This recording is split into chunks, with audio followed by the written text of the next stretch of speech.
ថ្ងៃនេះខ្ញុំនឹងបង្ហាញបងប្អូនទាំងអស់គ្នាជាមួយនឹងការ convert PDF ទៅជា Word ដែលមិនធ្វើឲ្យរត់អក្សរនោះទេអូខេឥឡូវនេះខ្ញុំធ្វើការបង្ហាញជូនដល់បងក៏ដូចជាបងប្អូនផងដែរអូខេឥឡូវនេះខ្ញុំមានimage ឬក៏ជារូបភាពអញ្ចឹងបើសិនជាបងប្អូនមាន file PDF បងប្អូន convert មកជារូបភាពមកនេះគឺជា file ដែលយើងមិនអាចកែបានអញ្ចឹងឥឡូវនេះកុំឲ្យខាត់ពេលយូរបងប្អូនចូលទៅកាន់ Chrome browser ទៅលើ computer របស់ខ្ញុំរួចហើយបងប្អូនត្រូវតែមាន Gmail យើងត្រូវតែមាន Gmail នៅពេលដែលមាន Gmail ហើយបងប្អូនគ្រាន់តែចុចកន្លែងសញ្ញាត្រង់នេះមកយើងចុចមកហើយយើងជ្រើសយកពាក្យថា Drive អញ្ចឹងនៅពេលដែលយើងមាន Gmail ហើយបងប្អូនអាចចុចកន្លែង Drive នេះបើសិនជាយើងអាចប្រើនៅក្នុងទូរស័ព្ទដៃក៏បងប្អូនអាចធ្វើការចូលទៅកាន់ Gmail ហើយនឹងចុចពាក្យ Drive នេះដែរបន្ទាប់ពីចុចពាក្យហ្នឹងហើយវានឹង load ចេញបែបនេះគឺ driver dot ឬក៏បងប្អូនអាចវាយពាក្យនេះក៏បានដែរនេះដែលខ្ញុំ select ឲ្យមើលណាបន្ទាប់ពីបងប្អូនធ្វើការចូលកន្លែងហើយបងប្អូនធ្វើការចុចកន្លែង new នេះហើយអញ្ចឹងវាឲ្យយើងមានផ្ទាំងមួយទៀតដែលបង្ហាញថា new folder យើងអាចបង្កើត folder អញ្ចឹងយើង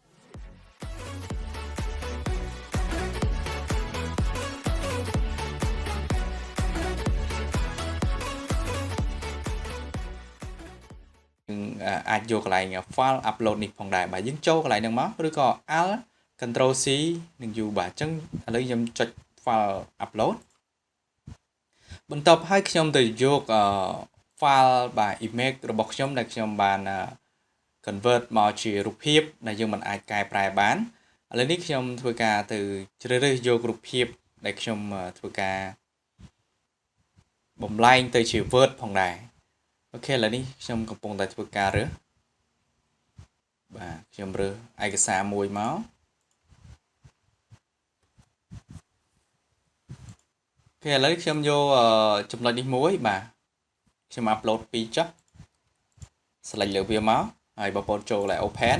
អញ្ចឹងយើងរងចាំវាបន្តិចកន្លែងនេះនៅពេលដែលវាពេញវានឹង load គ្រីសឲ្យបងប្អូនចុះឥឡូវខ្ញុំប៉ាន់ពេញហើយបន្ទាប់បងប្អូនចូលកន្លែង my drive អញ្ចឹងយើងឃើញ file 2នេះអញ្ចឹងបងប្អូនចុចនៅលើហ្នឹងយើង mouse ស្ដាំរួចចុចកន្លែងនេះ open with អញ្ចឹងយើងចង់ preview ក៏បាន open ឬក៏ tab បើក tab ទៀតក៏បានឬក៏នេះបងប្អូនយកកន្លែង Google DOC ហ្នឹងគឺ document យើងចុចកន្លែងហ្នឹងមកវានឹងបំលែងយើងអក្សរភាសាខ្មែរទៅជាWord ផងដែរយើងរងចាំបន្តិចអញ្ចឹងអានេះរូបភាពដែលយើងបានធ្វើការកាត់មុនហ្នឹងយើង upload ឥឡូវយើងធ្វើការលុបកន្លែងរូបភាពហ្នឹងចេញទៅយើងចុច delete មកនៅពេលដែលយើងចុច delete វានឹងចេញរូបចេញអក្សរដែលយើងអាចធ្វើការកែតម្រូវបានហើយបើសិនបងប្អូនអាចធ្វើការកែឬក៏ edit គឺបានឃើញទេអញ្ចឹងខ្ញុំសារឲ្យបងប្អូនមើលឃើញទេយើងអាចវាយបានអញ្ចឹងទៀតថាឥឡូវខ្ញុំធ្វើការ copy copy អក្សរនេះយកទៅដាក់កន្លែង Word ដែលយើងពងទៅវាយណាអញ្ចឹងខ្ញុំធ្វើការបើក Word សិនអូខេខ្ញុំបើកកម្មវិធី Word ហើយខ្ញុំធ្វើការ copy paste អញ្ចឹងខ្ញុំ copy ហើយលើខ្ញុំ paste អញ្ចឹងអក្សរវាមិនរត់តាទេអញ្ចឹងនេះគឺជាការបំលែងរូបភាពក៏ដូចជា PDF ទៅជា document ដែលបងប្អូនអាចធ្វើការងាយស្រួលនៅក្នុងការ copy យកមក paste នៅក្នុងឯកសារបងប្អូនគឺវាលឿនផងដែរបើទោះបីជា file នោះយើងមិនអាចកែបានបើសិនបងប្អូនខ្លះយកទៅ convert កម្មវិធីផ្សេងៗនៅលើ browser ភាគច្រើនគឺអក្សរខ្មែរវាដាច់ក្បាលដាច់កតុយតែបើសិនបងប្អូនធ្វើបែបនេះគឺវាអត់ដាច់កតុយទេ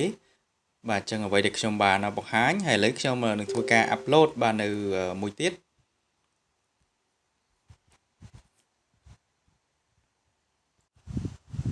មួយទៀតខ្ញុំចង់បង្ហាញបងប្អូនមួយទៀតយើង upload file file ជា PDF តែម្ដងបើសិនជាយើង upload file ជា PDF វានឹងអាចរត់មិនស្មើគ្នាទេតែបើសិនជាបងប្អូន upload ទៅជា picture ក៏ដូចជា image អីគឺ file ហ្នឹងគឺវាអត់រត់ទេ ឥឡូវខ្ញុំធ្វើការ upload PDF នឹងមួយបាទយើងចុចលើ open មកនៅពេលដែលចុច open នេះវានឹងចេញទម្រង់បែបនេះបងប្អូនចូលកន្លែង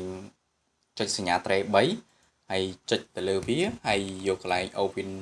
open with បាទហើយយើងយកទៅកាន់កន្លែងដែលខ្ញុំបានបង្ហាញនេះបាទអញ្ចឹងយើងអាចឬក៏យើងអាចចូលកន្លែង app នេះក៏បានដែរយើងអាចធ្វើការបាទអញ្ចឹងយើងចូលកន្លែង Google DOC នេះមកចឹងបើសិនជាយើង upload ជា PDF តែម្ដងគឺវាអាចនឹងរត់ទូចធំតែបើសិនជាបងប្អូន upload ជារូបភាពគឺវា file ហ្នឹងគឺអក្សរខ្មែរយើងគឺវា direct ហ្មងគឺវាអត់មានរត់ញ៉ៃណាអានេះខ្ញុំ upload ជា PDF គឺអក្សរគឺវាបកឲ្យយើងអាចធ្វើការ copy បាទយកទៅផាសនៅលើ Word បានបាទអញ្ចឹងហ៎ឃើញទេអញ្ចឹងបងប្អូនអាចធ្វើការបំលែងពីរូបភាពទៅ file Word ដោយមិនចាំបាច់ចំណាយពេលបាទអញ្ចឹងឥឡូវនេះគឺខ្ញុំអាចធ្វើបានអញ្ចឹងសង្ឃឹមថាបងប្អូននឹងចាប់លោតភាសាទៀតឲ្យបងប្អូនមើលឥឡូវនេះខ្ញុំធ្វើការ upload បាទនៅរូបភាពមួយអូខេយើងចូលទៅកាន់ desktop មួយទៀតមកហើយខ្ញុំនឹងធ្វើការ upload ជូនទៅដល់បងប្អូនទាំងអស់គ្នាផងដែរអូខេឥឡូវនេះខ្ញុំធ្វើការ selection បាទខ្ញុំ select មួយដែរបាទអូខេកំពុងតែធ្វើការ upload ហើយអូខេអញ្ចឹងនៅពេលដែលយើងធ្វើការ upload ហើយខ្ញុំធ្វើការចុចម្សាទៀតបាទចុចកន្លែងបើកនឹងមកយើងយកបាទនេះគឺជា picture ដែលយើងធ្វើការ upload ហើយបងប្អូនគ្រាន់តែធ្វើការ delete បាទចុច delete មកពាក្យ delete ហ្នឹងនៅលើ computer ឬក៏ទូរស័ព្ទដៃអូខេនៅពេលចុច delete គឺអក្សរគឺវាចេញបែបនេះហើយបងប្អូនអាចយកអក្សរនេះដែលយើងខ្ជិលវាយយើងអាចយកទៅ copy ចូលទៅកាន់ Word បងប្អូនទៅបាទអានេះអ្វីដែលខ្ញុំបានធ្វើការអូខេអញ្ចឹងអក្សរហ្នឹងគឺយើងអាចធ្វើការកែសម្រួលបន្តទៀតអញ្ចឹងនៅពេលដែលវាធ្វើការបកប្រែយើងគឺវាមានបញ្ហារត់អក្សរទៅញ៉ៃទេបាទអញ្ចឹងបងប្អូនធ្វើរូបភាពនីមួយៗគឺទទួលបានជោគជ័យផងដែរអរគុណសម្រាប់ការទស្សនានៅវីដេអូចំណេះដឹងចែកជូនទៅដល់បងប្អូនគឺដូចជាបងប្អូនដែលគាត់មិនទាន់អនុវត្តគាត់អាចធ្វើមើលវីដេអូនេះហើយគឺគាត់នឹងចេះធ្វើផងដែរអរគុណជួបគ្នានៅវីដេអូថ្មីៗពី Channel ពុទ្ធ Channel ផងដែរអរគុណ